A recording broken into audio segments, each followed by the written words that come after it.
Shalom Aleichem, a paz contigo e a paz convosco, queridos irmãos. Nossa palestra de hoje intitulada Espírito Santo. Aqui há uma evolução evidente no sentido de uma hipostatização do Espírito. Não no sentido que ele seja concebido como pessoa, mas como uma fonte substancial de força e de atividade. É a força criadora de Yahvé. Gênesis 1:2, Jó 33:4.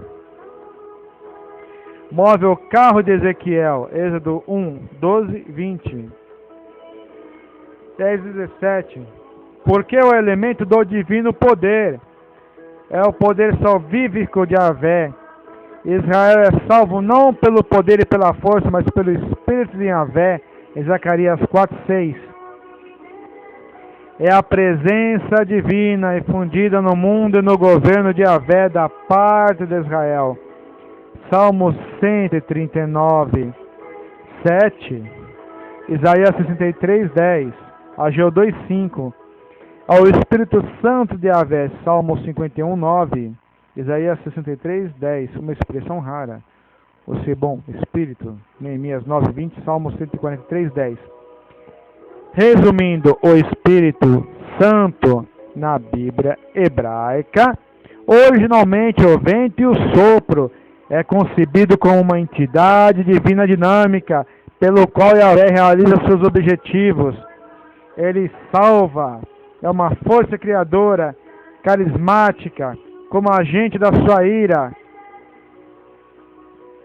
Todavia é impessoal, como o vento, do qual não se pode descobrir de onde vem nem para onde vai, e portanto a ele não atribuídos os efeitos que os homens parecem misteriosos. Ele é colocado em contraste com a carne, o espírito adverso da carne, como homem de El, a divindade, Isaías 31:3. Isso não significa espiritual no sentido de imaterial. Não é evidente que o conceito de imaterial existisse na Bíblia hebraica. O espírito não é oposto ao material, para o qual não há termo hebraico, mas a carne, a parte mortal, corruptível, fraca e pecadora do homem, o homem carnal. O espírito não é carne, e a Bíblia hebraica não pode dizer mais nada a esse respeito. Os escritos do judaísmo extra-bíblico, ou seja, os comentários judaicos, usam o termo espírito com sentidos que vão além da Bíblia hebraica e que influenciaram o uso do termo na Bíblia hebraica. Os anjos e os demônios são chamados de espíritos. O espírito do homem é o princípio das funções animais e psíquicas. E seu significado se torna quase sinônimo de nefesh, alma. O judaísmo, talvez influenciado pelo pensamento, introduz o dualismo de espírito, de corpo no homem, que não aparece na Bíblia hebraica. O espírito é um elemento preexistente de origem celeste, que sobrevive à morte e se conserva numa espécie de depósito até a ressurreição. Então vocês entenderam? Então, por exemplo, o próprio judaísmo diz o quê? Que Yahvé tira o fôlego que ele colocou em nós quando morremos, volta para ele o fôlego, não alma, porque a alma é o homem, o boneco do pó da terra, de barro, de argila, com o sopro de Yahvé. Então o sopro de Yahvé volta para o homem, quando você abre um caixão que exuma, não está lá a figura do corpo, aí desce o pó, a poeira, então nós somos o pó. Nós vemos que o judaísmo fala o quê? Que o homem sobrevive na memória de Deus, sobrevive à morte, se conserva numa espécie de depósito até a ressurreição. Então o fôlego volta para Deus, nós ficamos nos túmulos memoriais, até fazer voltar o fôlego de vida nós ressuscitarmos, fazer nascer tendões, nervos, etc. a pele.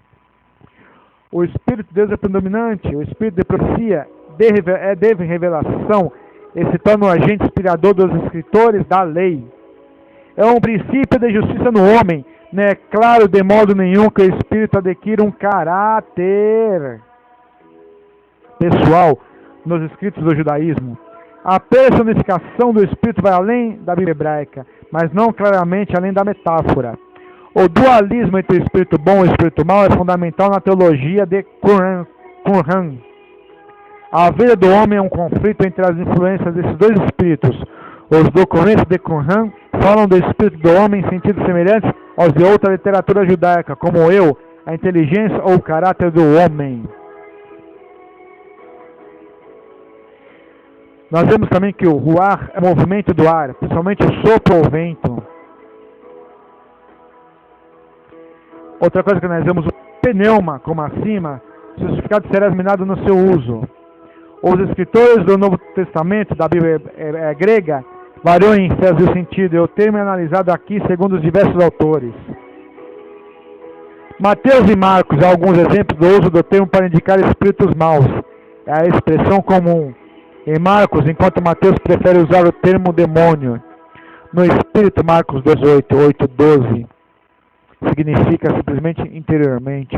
O espírito é o princípio da vida que parte na hora da morte. Mateus 27, 50.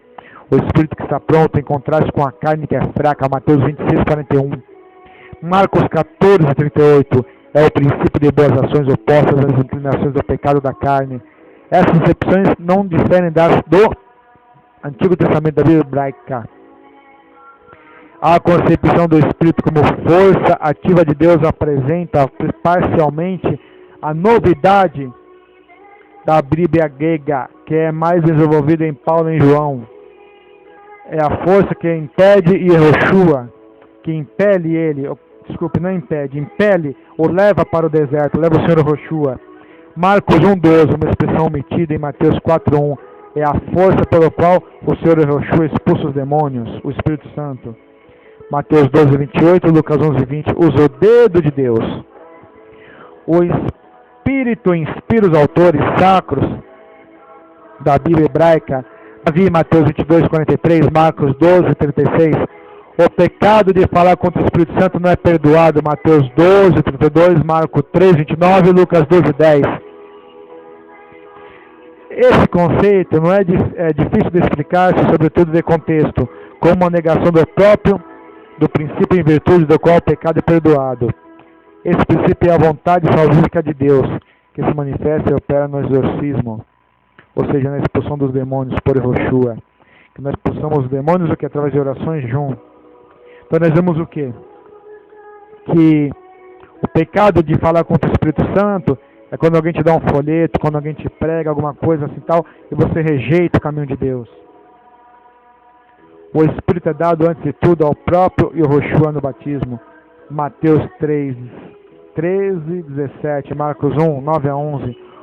O pousar do Espírito sobre Yehoshua, junto com a palavra do Pai, o autentica como Messias, como o verdadeiro Salvador, o verdadeiro Cristo Messias. Isaías 11, 1. Na narrativa da infância em Mateus 1, 18 20, a concepção de Yehoshua é atribuída ao Espírito Santo. Isso não é somente uma negação da paternidade humana, mas uma afirmação das verdades taumatúrgicas. Então nós vemos o quê? Que o Senhor Yehoshua é nosso Salvador. Então nós vemos que o Espírito Santo é o poder de Deus, a força ativa. Este contexto foi tirado do dicionário John Mackenzie, editora Paulus, uma editora católica, sexta edição, página 305, 306. Yeshua Hai, Jesus vive, Shalom Aleichem, a paz contigo. Até mais.